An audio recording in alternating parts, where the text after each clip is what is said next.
Hello and welcome to another video and podcast from Fantasy Football Scout. My name is Joe and today we are looking at some bargain basement defenders priced in FPL at just 4 million.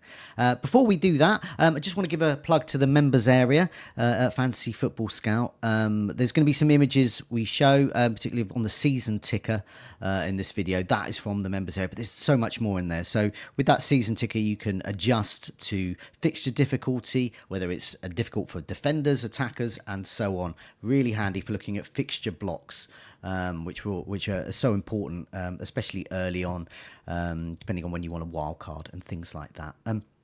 Whole bunch of other gadgets and tools as well in the members area as well. Look out for discounts as well. We've got discounts ongoing this summer for that members area. There's the comparison tool.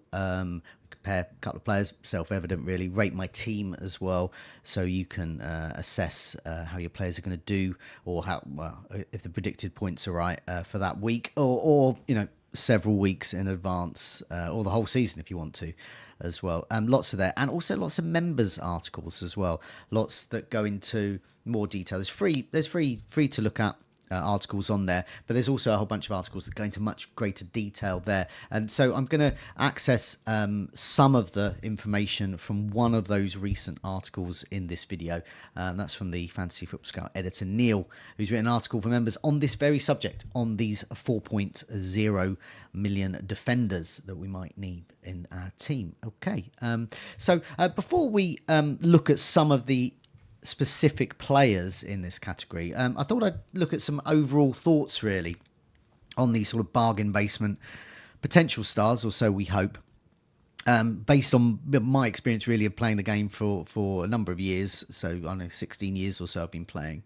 So over that time, you can get some good ones like, say, John Lundstrom, who was 4 million as defender, great for Sheffield United. He was actually a midfielder and scored quite a lot. Further back, one of my favourites, I know one of my former colleagues on the Scoutcast, Flapjack, will like this one, Nicky Shorey. He's a Reading fan. When Reading were in the Premier League, Nicky Shorey was an amazing asset there because he was just full of assists, get bonus as well. Only 4 million and started regularly.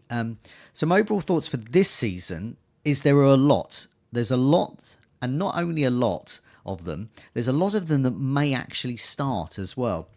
So some seasons pricing will just be sort of 4.5 million for the cheap defenders, and then occasionally you get some 4 millions, but they're really not going to start. So you might get one through injuries that might make an appearance, but it's quite rare. This season, I think there's quite a few, and we can choose from them. We can start with them. We can put them in a rotation with other cheap defenders, and they're actually going to start. Not just from the promoted sides. We've got some from established sides as well. So we'll look at those, particularly at Brighton, but more of that particular player a bit later. So this means we can not only have a pretty reliable fifth defender, but a fourth too. You could have two of them if you wanted to, and they're going to start, and they might fit well in a rotation. Or you can actually just field them as part of, perhaps your fifth defender will be a 4.5 one. I don't know. But the way you can do it is that these are solid options. That's the point I want to make this season. These are solid options you can have. But there's a catch with that price. If they were really, really good, so I've extolled all their virtues, but if they were really good, they wouldn't be 4 million. So there's a catch. So this is what you've got to buy into. So this season, I think all the defenders have taken a bit of a price dip. Trent Alexander-Arnold, for example, has taken a dip down to 7 million from 8 million or so for the last few seasons. But that's because with the bonus point system, we think they're going to it's going to be negative for them. So there's a -4 within the bonus point system used to calculate bonus points for every goal conceded. So for these cheap defenders are probably likely to be in teams that concede a lot.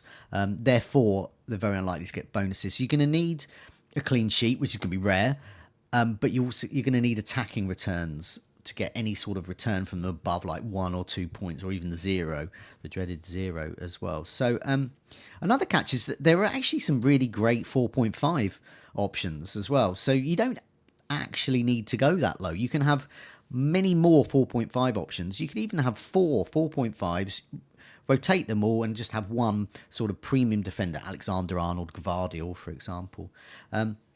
So if you're making a draft, but if you're making a draft and you'll say zero point 0.5 short, that's an often, a common problem. You make your perfect draft and it's 0.1 out, or well, in future, but at the start of the season it could be 0.5 out. Oh no, what do I do?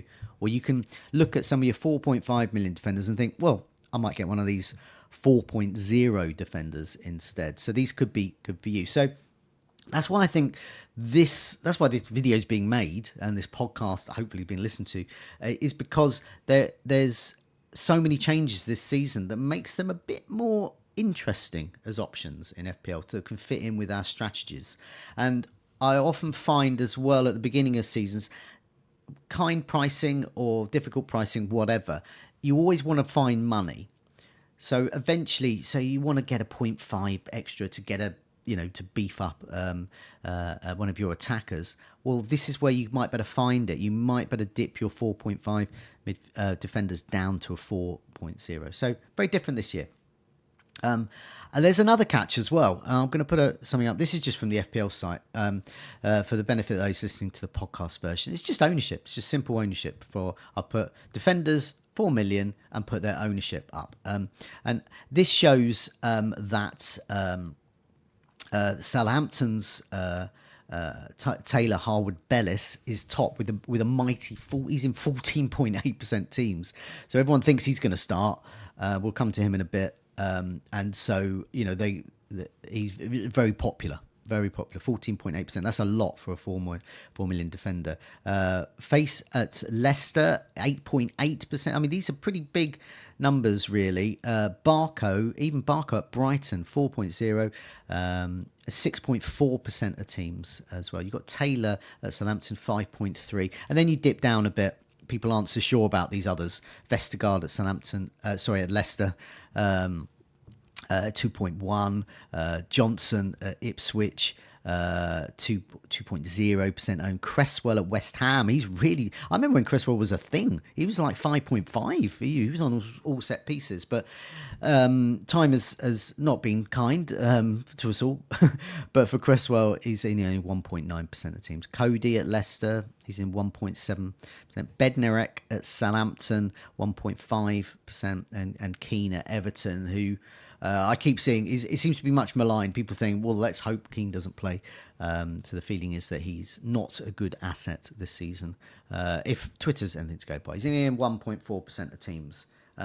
So you've got a mixture here, I think, of ones that are going to play. But the reason I put these ownership ones in, because the real problem here could be price drops. So if you've got a 4.0, people like to move these ones on. I mean, to be honest, they can just rot on your bench if they're no good. But people do move these on, and there can be some pretty bad price changes. And the worst can happen is so you get face him 4.0. He's in nearly 1 in 10 teams. So that's enough for if there to be a significant number of people to remove him from their teams. He's going to have a price drop. So suddenly he could be 3.9. He could be 3.8, and you're losing value on what could be your fifth defender who's meant to be just sitting on the bench, preserving that value, or even making some if they're any good. But that doesn't look good. And once you start seeing that, you'll start to see it sort of snowballs, and people want to remove them. So I tend to like these 4.0 defenders. The same principle applies for 4.5 midfielders if you're going that route, who aren't that well owned, because they'll sort of retain their value. They're not owned enough. There's not enough interest in them. Unfortunately, there's so many good 4.0 ones. You've sort of got to go with the ones that are well owned. So you just got to be aware of that. That's the catch there. And the other catch is obviously you want to get clean sheets and attacking returns in them. So you've got to look at fixtures. So let's just have a look at some fixtures. So you've got the gist of where these are coming from. It's the promoted side: Southampton, Leicester, Ipswich, Brighton as well. West Ham might have a cheap one. Everton, for example. These not traditionally are going to be teams that are going to keep lots of clean sheets. So let's have a look at the fixtures. Okay, so what I've done is I've gone to the members area here at Fantasy Football Scout, and I've sorted this by difficulty, but for defence. So this is for defence. So if you've got sorted by difficulty, you're thinking, why this is in a different order? Because this is for defenders only. I'm not so interested in their into the defenders. So Liverpool are top, then Fulham, but and then Aston Villa and Crystal Palace. But there's no real good 4.0 options for us here. But the next one is Southampton, and that's interesting. So as I said, we've got a few options at Southampton, one in particular. But they got Newcastle to start. That's no good. But then Nottingham Forest at home, that first home game, Nottingham Forest, that's good. Brentford away, could be bad. Manchester United at home, okay. I remember in the 90s being friends with a lot of Southampton fans, and they kept saying, don't worry, Southampton always beat Manchester United. And I remember seeing many a game on TV. Southampton then, for some reason, did frequently beat Manchester United. I seem to remember one match where Manchester United turned up in the most boring grey kit and had to change it amid because it was just so bad and unlucky for them. But anyway, you never know there. And then they got Ipswich at home in game week 5, and then Bournemouth away in game week 6. So there's potential there. I think you can have a Southampton 4.0. You can get Taylor, Harwood, Bellis in and field him in a number of those fixtures. Field him game week 2, game week 5, no problem. Maybe some of the others. Going down the list in terms of fixture difficulty, it's not until we sort of get down to the midway point. You've got Brighton, you've got Everton and Manchester United at home. So Everton away first. I think you can field Barco then. And then you've got Arsenal in game week 3. Not so interested in fielding a Brighton defender against Arsenal. Then this great game week 4 and 5, Ipswich and Nottingham Forest. But I'll come to why that might be an issue for Barco in a second. And then Ipswich themselves, Liverpool, Man City start. So you don't want to be playing any of you Ipswich defenders, cheap defenders then. But then you've got Fulham at home, Brighton away. Not so interested in that. Southampton away, Aston Villa at home. So you can definitely play them game week 3, I think. And it's worth noting that I think Ipswich pair quite nicely with Spurs. So Spurs is... so Ipswich have Fulham and then Brighton in game weeks 3 and 4. Exactly when you don't want to be playing your Spurs defender if you're going down that route of getting Porro, Newcastle and Arsenal. I like that rotation, by the way. And then further down, you got Wolves as well. There could be an option at Wolves. We'll come to that in a second. Leicester, they got Fulham in game week 2, but it's not great fixture. Crystal Palace away in game week 4, but I can't see a clean sheet. I can't see any clean sheets really for them until game week 5, home to Everton maybe. But they got Arsenal in that mix. Villa, Tottenham to start. It doesn't look a lot of clean sheets there. So that's the other caveat there. That's what you're buying into. If you're getting these for, if you're relying on them. Okay, let's have a look at this article I've got. So I'll just put the headline up on the screen just to get you in the mood. Best 4 million defenders for FPL 2024-25. And this was done by Neil. So what I'll do is I'll go through some of the names that he's mentioned on this, and I'll give my thoughts on some of them. So I'm gonna cheat a bit and just start with Brighton. So I'm going to start with Barco. So he's an on and off Argentine international, very young. If you look at a picture of him, he looks about 12, but that's probably me because I'm older, so everyone looks really young. He competes with Estupinan at left back, but Estupinan won't be back until probably game week 4, 5, if that. So that's at the earliest there. So Barco has had a full pre-season. He didn't play in the Copa America. And he's impressed on Brighton's tour of Japan. He was on set pieces. That's important.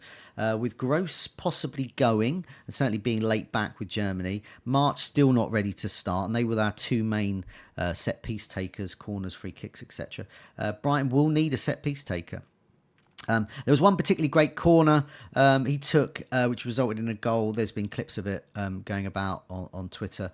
And also I like him because he's got red hair, so he's a bit like Brighton's left-back hero, Kerry Mayo, as well. But that's just me as a Brighton fan, liking that. But I like him so much that I haven't got a drum roll special effect, but imagine it. I'm going to start with him against Everton. I do think there's a potential there. I don't think Everton's attack's all that. I know Everton can be tricky for Brighton, so there's a risk there. But I think if he's on set pieces, he's definitely going to... I think 99.9% certain he's going to start. There's no competition really with Estupinan gone. And he has impressed. He's impressing, presumably, the new manager. But the con there, so there are many pros there for Barco. The con, though, is that Stupinan is going to return. And so that could see his minutes cut. I'm not saying Stupinan is going to replace him. You'd think he would. But it's certainly going to see his minutes cuts exactly when you really want Barco. Just going back to those fixtures again, you can look at Brighton.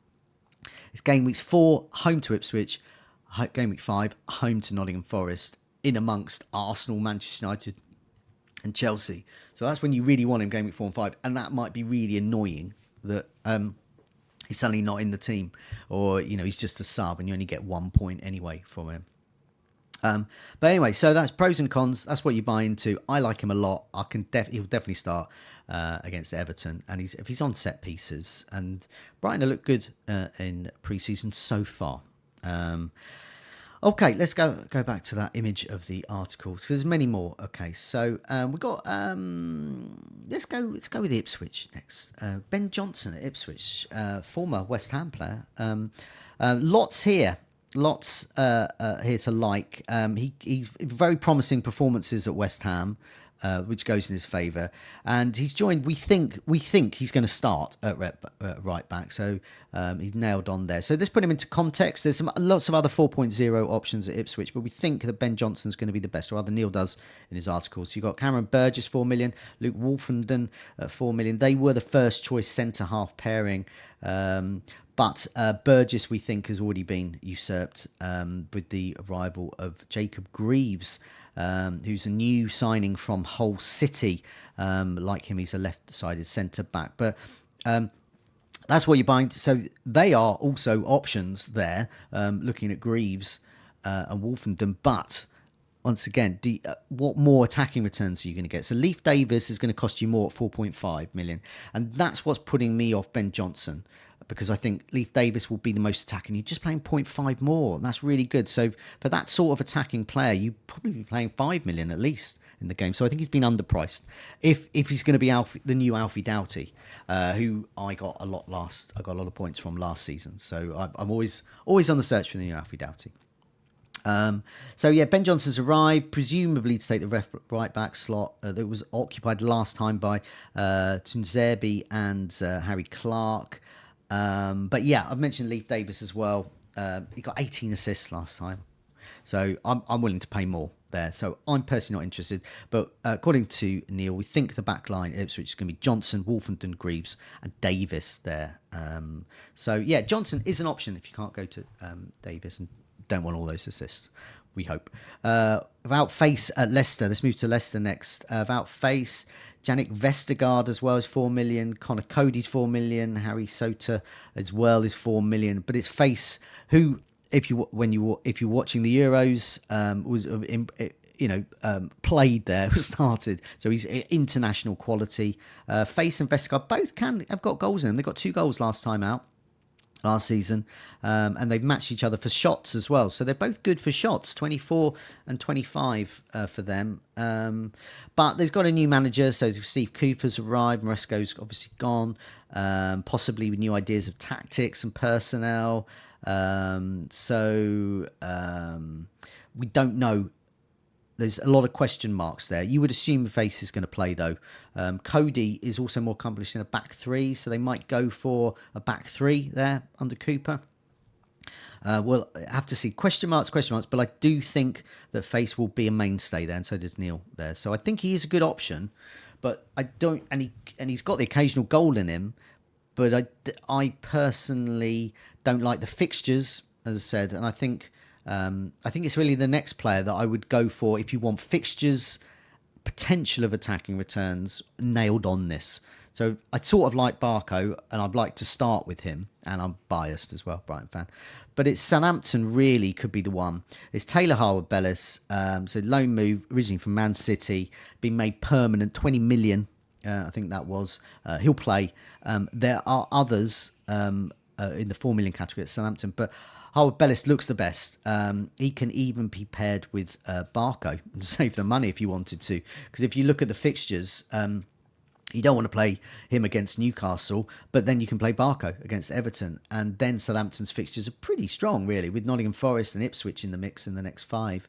and Brighton have got some poor fixtures. Also, Southampton play Manchester United at home in game week 4, and Brighton have got Ipswich at home. So they can be rotated if Barco's going. Lots of ifs and buts. That's what you're paying for with 4 million. But yeah, no, I think he would be. There's a reason why he's the most popular at the moment in the game. So he looks the best with starts. He had 5 attacking returns last time out for Southampton, but clean sheets were in relatively short supply, says Neil in his article. Just 12 in 46 league matches for Saints. So you would hope for more from him. But yeah, I mean, other options there. Bednarak partnered him a lot. Jack Stevens also partnered him. So it remains to be seen what's going there. But Taylor Harwood-Bellis looks like the one to get there. There are lots of other options. I mean, Charlie Taylor could be a good option there. Ronnie Edwards, Nathan Woods, the more to bolster depth there. But I think Taylor Harwood-Bellis there. Just the final one we're going to mention. It's Mascara at Wolves. Now, he has been out on loan. Max Kilman has gone. So there's an opportunity for the Colombian there. He had just been at a loan spell, which is, according to Neil, very successful at Villarreal. He knows where the goal is too, says Neil. So 5 goals in 46 league appearances, which is across his 2 loan spells at Villarreal and also at Cincinnati as well. So, got a goal in him. Obviously, lesser opposition, at Cincinnati. He even made a senior international debut last season. So he's of a quality there. A month of pre-season friendlies. So he's impressed the media, Neil says. But will he impress FPL fans? The other thing about Wolves is their fixtures are absolutely diabolical. Early on, they've got Arsenal, Chelsea, Nottingham Forest, okay, game week 3, then Newcastle, Villa, and Liverpool. I can't see any clean sheets there. Maybe one. And it's really from sort of game week 9-ish that they improve. So that's when I'd be looking at Wolves. So hold that thought, basically. If you want to switch your 4 million defenders, hold your thought for him. We'll get a good look at him, and he could be the one. If you're wildcarding a bit late or just need to make a move, free up some money somewhere.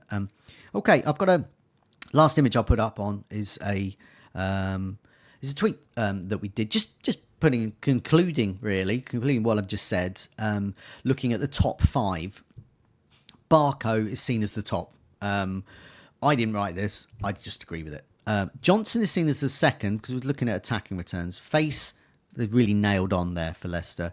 Harwood-Bellis at 4th. I think he's strong, but I think obviously it's the lack of clean sheets. But I just think if he doesn't keep any clean sheets in the first 3, his price is going to drop. So be wary of that because he's so well owned as well. And that might not be the case for some of the others who are less owned. Mosquero there is in 5th place, but that's because the fixtures, you're just not going to go there. We point out Fantasy Football Scout that Keane and Cresswell could be in the mix based on injuries only. Cresswell historically has been a good asset. I don't think Keane would be as well. But yeah, so there's a good few options there, much more than usual. Good luck with whatever decision you make. Do remember to check out the members there at Fantasy Football Scout for a lot more information on this. Check out that article by Neil as well. You can access that as a member. And check out all those tools and gadgets. Good luck with the season. I'll be back, and lots of us at Fantasy Football Scout will be back with more videos and podcasts to help you get ready for game week 1. Good luck. Take care. See you soon.